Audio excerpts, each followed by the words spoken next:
Bonjour à tous et bienvenue au circuit Paul Ricard pour les 4 heures Endurance Proto. Et c'est la course importante de la saison car ça marque le début de la mi-saison, Charles. Ouais, c'est maintenant que tout va se jouer, c'est important de bien repartir. C'est la rentrée, il faut pas se louper, c'est vraiment le rendez-vous à pas manquer. On part dans les box avec Joël? Oui, Joël et toi.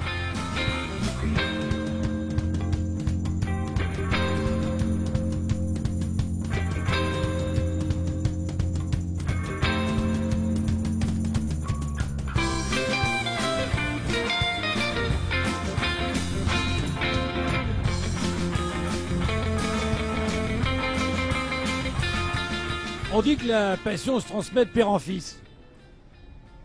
Ouais, c'est pas faux. Ouais. Mais la passion du sport automobile encore plus particulièrement.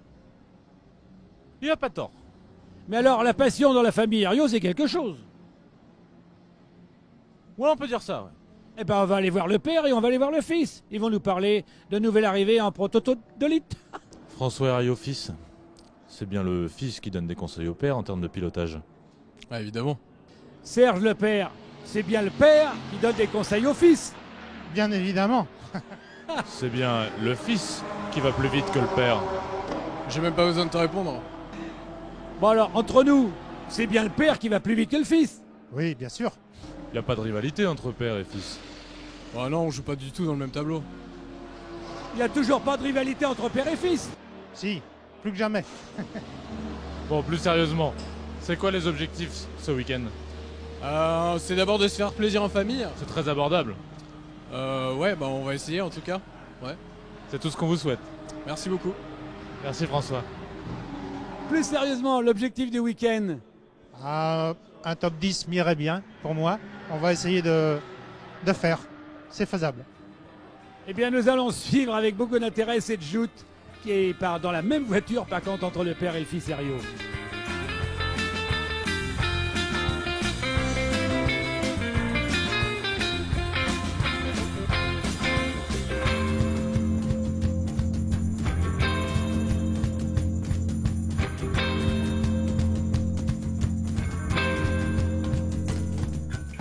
Ricardo, ciao. La Tatus PY012, c'est une nouvelle CN carbone qui vient de sortir avec un look très agressif qui ressemble à celui de la monoplace. Est-ce qu'il y a une vraie parenté avec la monoplace justement? Sì, la Tatus è una nuova monoposto, una nuova vettura in carbonio. Loro hanno costruito questa macchina molto aggressiva con queste forme nuove perché pensano che nel futuro queste possano dare maggiori vantaggi rispetto a altri prototipi da forme più tradizionali. Hanno investito molto tempo nella galleria del vento. La Tatus ha un'esperienza ormai di 30 anni nelle monoposto in fibra di carbonio, quindi hanno fatto anche questa macchina secondo le loro teorie, secondo i loro pensieri, e noi pensiamo che questa sia una macchina molto affidabile e oltretutto a un livello di sicurezza del telaio molto elevato. Pour le team BMB, ce week-end, c'est la première course avec cette voiture? Sì, per il nostro team, che è un team oltretutto molto giovane, è la prima corsa di endurance. Pourquoi avoir choisi une Tatus? Beh, naturalmente abbiamo scelto un Tatus perché è una macchina italiana ed è chiaro che è la nostra macchina. No, a parte gli scherzi, Tatus lavora, noi la conosciamo da molti anni, loro lavorano molto bene e hanno molta esperienza nelle macchine in carbonio, nelle monoposto, e quindi adesso si sono lanciati in questa avventura e cercano di fare meglio degli altri costruttori. Quel est l'objectif ce week-end? Beh, l'obiettivo di questo weekend è per noi come team di fare un'esperienza, imparare come funziona l'endurance. L'obiettivo è di riuscire a fare tutte e 4 le ore di competizioni, arrivare alla fine e speriamo in una buona posizione. V2V, c'est donc un véritable challenge pour vous?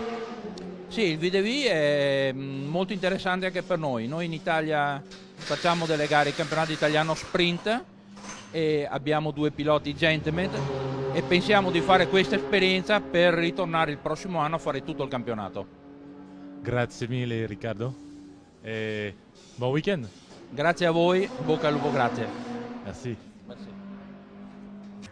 Grille de départ Endurance Proto. Une première ligne entièrement c'est des sports avec la 25 et la 26. Baule, Besançon et Douailly sont équipés en pneus pluie. Juste derrière, la numéro 45 des Italiens, Bellarossa et Latif, mais aussi la voiture numéro 1 des triples champions Mandolo et Solinger. Notons encore la présence de la 34, l'équipage européen, le Belge Rillon, le Britannique Padmore, et encore la voiture numéro 3 de Fargier et Vaglio-Gior. Notons également la bonne performance du père Serge et du fils François dans la famille Herriot sur la voiture numéro 4 qui partent en 18e position. Et dans quelques instants, voilà, ça y est, c'est parti. On y va pour 4 heures de course.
Dès le départ de la course, la hiérarchie est chamboulée. Mauvaise stratégie pour la 25 et la 26 qui partent en pneus pluie et qui sont obligés de passer par la case pit lane pour changer leurs pneus assez rapidement. Avarie sur la voiture numéro 1 de Zolinger qui est obligé de passer au stand pour réparer. Il perd beaucoup de temps dans l'affaire. Il doit remonter tout le peloton. Pendant ce temps-là, c'est Grégory Fargier au volant de la voiture numéro 3 qui s'empare de la tête de la course et creuse un matelas de 30 secondes d'avance sur ses poursuivants. Iban Bellarossa, quant à lui, au volant de la Wolf numéro 45, descend les temps et si ça continue comme ça, il devrait prendre le commandement. Zolinger a cravaché pendant la première partie de course. Il signe les meilleurs tours en course et rend le volant à Philippe Mondolo en 4e position. Fargier, qui était leader à un moment, a cédé le volant à Vaglio-Gior en 2e position, mais celui-ci s'est déjà fait rattraper par la 26 de Douailly qui caracole derrière la 45 leader. Je suis avec David Zolinger, le pilote triple champion en titre, messieurs dames, de la voiture numéro 1. David, il y a des jours où c'est moins facile que d'autres, faut le dire. Oui, bah, vu les conditions, de toute façon ça s'annonçait un peu périlleux. Donc, au premier virage, le pneu arrière crevé. J'ai essayé de rentrer du mieux que je peux pour sauver les dégâts. Voilà, après j'ai tout donné pendant 1h45, 1h50. C'est vrai que tu as fait un super relais. S'il y en avait bien un qui faisait tous les meilleurs tours en course et qui commençait à battre les records à chaque fois, c'était toi. Et ça, c'est bien la marque de l'expérience aussi. Ça fait quelques années maintenant, effectivement, que j'adore ce côté gramouille où justement il faut aller chercher l'adhérence, la trouver. Vraiment régalé. Après, j'étais un petit peu énervé forcément d'avoir perdu bêtement du temps comme ça. L'important, c'est de terminer, de marquer de gros points. Il nous reste encore 3 courses après celle-ci. Une saison, ça peut pas toujours être idyllique. On a un petit accro sur celle-là. Voilà, l'important, c'est d'être au bout. Enfin, c'est pas aussi facile pour la 26 qui a eu des petits déboires aussi. Ils ont choisi les pneus pluie, mais avec votre petite erreur, ça vous met très proche pour la fin de la course. Ça va être une superbe bataille jusqu'au bout et le plaisir, il est pour nous. Hein. Je crois qu'ils sont une vingtaine de secondes derrière nous. Donc, bon, la différence de rythme entre, je crois que c'est Sébastien Douailly qui a dû remonter dans la voiture et Philippe. De toute façon, il n'y a pas photo, donc ne me fais pas trop d'illusions. À la régulière, ils repasseront devant. À mon avis, ils ont fait une erreur de leur côté au niveau des pneumatiques. Bon, ils ont joué la sécurité. Merci David. On se retrouve à la fin. Voilà, merci. Je suis avec Christian Vaglio-Gior. C'est toi, tu vas prendre le relais de Grégory là. Et il a fait une super course, il a mené pendant très très longtemps et maintenant il faut finir le boulot, non? Exactement, Greg, comme à son habitude, dès que les conditions sont un petit peu difficiles, il arrive à faire la différence. Il a fait un super boulot, 2h10, un peu moins, c'est à moi de finir le travail. Là, avec une position comme ça, juste avant de changer de pilote, il vient d'arriver à l'essence là, tu penses forcément à la victoire et au moins au podium scratch? Bien sûr, c'est vraiment l'objectif avoué de de l'équipe et de l'équipage. Salut Christian, très bonne journée à toi. Merci Charles. Je suis avec Bruno Bazot, le pilote de la voiture numéro 96. Bruno, c'était des conditions difficiles, hein. Tout le monde a eu du mal ce matin, mais tu as fait un super travail. Tu t'es classé dans le top 3 assez vite. Et maintenant, c'est Philippe Thirion qui est dans la voiture pour les 2 dernières heures. Ça va être difficile quand même. Très difficile, je suis parti en slick. Je pense que c'était le bon pour le départ, donc ça m'a permis de me retrouver 2e et ensuite 3e. C'est difficile avec ce qu'il y a devant, hein, des grosses écuries aussi. Oui, il y a des grosses écuries, des jeunes pilotes, qu'on va dire quasi semi ou professionnels. Mais ça fait rien, la bagarre est quand même sympathique. Ça t'empêche pas en tout cas d'être 2e au championnat et d'avoir toutes tes chances d'être encore sur le podium cette saison. Ça va dépendre de la régularité de nos résultats comme d'habitude, mais c'est aussi une motivation supplémentaire malgré l'âge. Merci Bruno. De rien. À tout à l'heure. Tu t'es bien amusé? Ouais. C'était pas trop dur de partir sur cette piste mouillée avec des pneus slick? Ah, c'était fin, mais c'était sympa, quoi. C'était marrant. L'auto marchait bien avec les slicks sur le gras mouillé. Je me suis régalé. Bon, après, quand ça a commencé à vraiment être sec, là, on avait beaucoup plus de mal. Pourquoi? On a vu déjà qu'en moteur, par rapport à la Wolf, on était à des années-lumière. Et puis chez CD Sport, ça marchait bien aussi. Et puis ça a dû te faire plaisir d'être leader un peu, non? Ouais, ça fait du bien. Ok, on te retrouve sur le podium, Greg? Il y a intérêt. Merci, à tout à l'heure. Merci. On voulait en parler avant d'aborder cette fin de course. Magnifique premier relais de Grégory Striebig au volant de la voiture numéro 67 qui donne le volant à son père en 4e position au bout de 2 heures de course. À 1 heure du damier, 3 voitures se battent pour la 3e place. La numéro 3, la numéro 1 et la 96.